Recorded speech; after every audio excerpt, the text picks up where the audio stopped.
So guys, meron tayo dito yung Honda Navi Tourer style. So dito, pag binili mo to ng 55,900, pwede mo na rin palagyan ng mga accessories genuine So mas maganda ilagay nyo na rin yung mga accessories. Gaya nitong windscreen, smoke block windscreen, ang ganda niya. Nice. And meron din tayo ditong knuckle guard. So ito naman yung knuckle guard niya.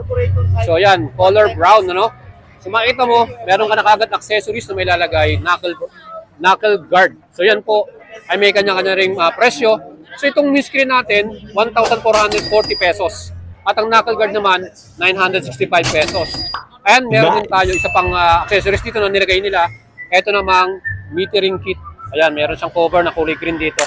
So ito naman may presyo na 175. Total price ng style na to is 2,100.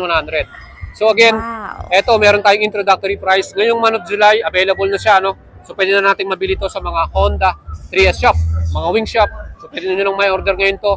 Again, ano pang hinihintay ninyo mga idols? Alagang Boyet. Ito po ang bagong latest model ng Honda Navi scooter. Yan, napakaganda. Ang forma nitong tourer style niya, Para sa inyo mga idols, gusto nyo ba ito? Ang astig, Yan, di ba? Alright. Poging-pogi style, di ba? Pag naka-tourer style. Ayan,